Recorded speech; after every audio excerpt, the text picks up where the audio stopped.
غلط لوگوں سے محبت ہی تمہیں اللہ کی محبت تک لے جاتی ہے، اور جب تم اللہ کی محبت تک پہنچ جاتے ہو تب اللہ تمہیں اس انسان سے نوازتا ہے جس سے اللہ محبت کرتا ہے، اور جو تم سے محبت کرتا ہے۔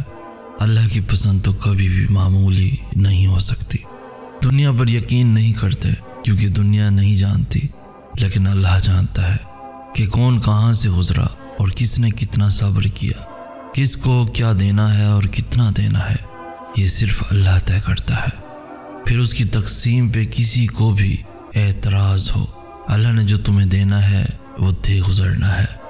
معجزے نہ ہوتے تو اللہ ہمیں پہلے ہی ہمارے نصیب کی حقیقت بتا دیتا تاکہ ہم اسے بدلنے کے لیے محنت نہ کریں، لیکن اللہ نے ایسا نہیں کیا، بلکہ اللہ نے تو ہمارے لیے خاص طور پر دعائیں بنائی تاکہ ہم یہ سوچ کر کوشش کرتے رہیں کہ کبھی بھی کچھ بھی ہو سکتا ہے۔ لوگوں کے منصوبوں سے نہیں گھبراتے کیونکہ لوگ بھی وہی کر سکتے ہیں جو اللہ نے ان سے کروانا ہے، اور تمہیں تو معلوم بھی نہیں کہ کیسے اللہ نے ان لوگوں کی پیدا کی ہوئی رکاوٹوں سے گزار کر ہی تمہیں نوازنے کے منصوبے بنا رکھے ہیں۔ دنیا تمہارے اور اللہ کے درمیان کبھی بھی نہیں آ سکتی۔ جب اللہ ہمیں اس چیز سے آزماتا ہے جسے کھونے کا ہم سوچ بھی نہیں سکتے، تب وہ اپنی مدد بھی ان ذریعوں سے بھیجتا ہے جو ہمارے علم میں بھی نہیں ہوتے۔ جب ہم توکل کرتے ہیں تو اللہ ایسے پوشیدہ طریقوں سے ہمارے کام کرتا ہے جنہیں نہ ہم دیکھ پاتے ہیں اور نہ ہی سمجھ پاتے ہیں۔ کبھی کبھار اللہ تمہیں اس مقام پہ لے آتا ہے جہاں تمہارے پاس کوئی بھی راستہ نہیں بچتا سوائے اس کے جو اللہ کی طرف واپس جاتا ہے، اور یہی وہ مقام ہوتا ہے جہاں سے قبولیت کے دروازے کھلنے ہوتے ہیں۔ یہی واپسی کا وہ واحد راستہ ہے جو سیدھا معجزوں کی طرف جاتا ہے۔ کچھ چیزیں نصیب میں ہوتی ہیں جو بن مانگے ہی مل جاتی ہیں، اور کچھ کو اللہ دعاؤں کا حصہ بنا کر نصیب کے ساتھ جوڑ دیتا ہے۔ ملنا انہوں نے بھی نصیب سے ہوتا ہے، لیکن ملتی وہ دعاؤں کے بعد ہی ہیں۔ جتنا پکا یقین اتنے پکے معجزے۔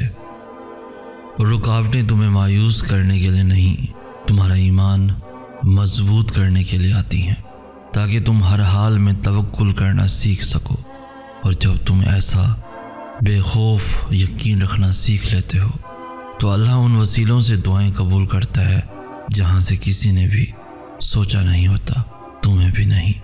تہجد کی دعائیں قسمتوں کا رخ موڑ دیتی ہیں، مجازی چاہتیں دور کر کے تمہیں آزمایا جاتا ہے کہ تم حقیقی سے کتنا قریب ہو۔ دل کا بار بار ایک ہی دعا کے لیے اللہ کے سامنے رونا اتفاق نہیں ہوتا، انکار کی گنجائش نہیں ہوتی، بس جو مانگ لیا تہجد میں وہ مل گیا۔ بس یقین رکھو کہ اس صبر کے بعد تمہارے لیے وہ معجزے ہیں جو تمہیں اس حد تک حیران کر دیں گے کہ تم اپنا ہر درد بھول جاؤ گے۔ جس صبر کو تم اختتام سمجھ رہے ہو وہ اللہ کے کن کا آغاز ہے، کیونکہ جو اللہ سے لگائے ہوئے دعاؤں کا سلسلہ نہیں توڑتے اللہ انہیں ان کی چاہ سے جوڑ دیتا ہے۔ کیا یاد نہیں تمہیں اللہ کے وعدے؟ اور اللہ صبر کرنے والوں سے محبت کرتا ہے، اور یقیناً اللہ صبر کرنے والوں کے ساتھ ہے، اور صبر کرنے والوں کو خوشخبری سنا دو۔ صبر کا مطلب دعاؤں سے پیچھے ہٹ جانا نہیں بلکہ دعاؤں پہ ڈٹ جانا ہے، اور اس توکل سے تم اللہ کو پکارتے رہو کہ اللہ کی تدبیریں تمہاری ساری آزمائشوں سے بڑی ہیں۔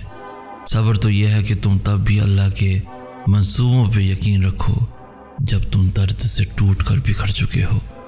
صبر تو یہ ہے کہ تم تب بھی اللہ کی قدرتوں سے انکار نہ کرو جب مقدر تمہیں ہرا چکا ہو۔ صبر تو یہ ہے کہ تم اللہ کے معجزوں کا تب بھی انتظار کرو جب ہر امید ختم ہو چکی ہو۔ صبر یہ تو نہیں کہ تم اللہ سے مانگنا ہی چھوڑ دو۔ اللہ تو دلوں میں رہتا ہے، تو پھر دعاؤں کے پورا ہونے کی جو امید اب تک تمہارے دل کا حصہ ہے وہ اللہ کی رضا کے بغیر کیسے ہو سکتی ہے؟ تم ہمیشہ اللہ سے اشارہ مانگتے ہو ہمیشہ اللہ کے جواب کا انتظار کرتے ہو، لیکن اب جب وہ تمہارے دل کو دعاؤں میں الجھائے ہوئے ہے اور سجدوں میں لگائے ہوئے ہے تو تم اتنی سی بات نہیں سمجھ پا رہے کہ تمہاری چاہ کے لیے اللہ معجزے تیار کیے بیٹھا ہے۔ پھر دیکھو اللہ کیسے اپنی مدد بھیج کر تمہیں دکھائے گا کہ وہ بھی توکل رکھنے والوں کو مایوس نہیں کرتا۔ اگر تھک گئے ہو تب بھی دعا کے لیے ہاتھوں کو اٹھاؤ اور اللہ کو بتاؤ کہ تم ابھی بھی مایوس نہیں ہوئے، اور پھر یہ سوچنے لگو کہ شاید تمہاری دعائیں اللہ نے سنی ہی نہیں۔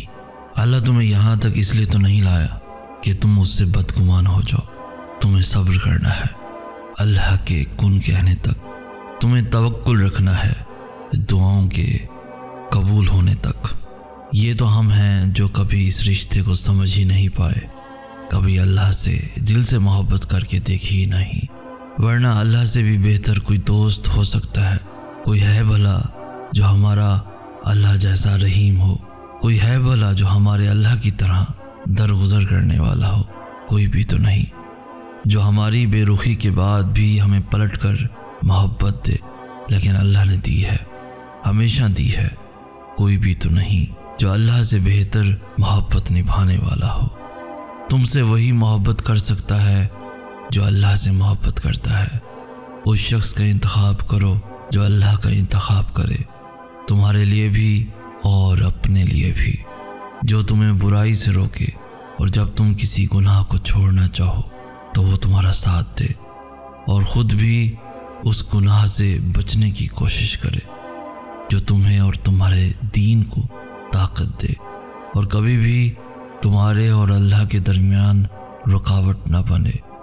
جو اللہ سے محبت کرتا ہے بس وہی تم سے محبت کر سکتا ہے۔ جو شخص تم سے محبت کرتا ہوگا وہ کبھی بھی تمہیں اللہ کو راضی کرنے سے نہیں روکے گا، پھر بھلے تمہیں اس کے لیے اس شخص کو ہی ناراض کیوں نہ کرنا پڑے۔ کبھی کبھار ہمارے پاس آنسوؤں کے سوا اور کچھ بھی نہیں ہوتا، نہ کوئی لفظ، نہ کوئی کہانی، نہ کوئی التجا، نہ کوئی شکوہ، بس خالی ہاتھ ہوتے ہیں اور زار زار بہتے ہوئے آنسو ہوتے ہیں۔ دل تب اللہ سے بہت کچھ کہنا چاہتا ہے، لیکن یہ سمجھ نہیں آتی کہ کیسے کہیں۔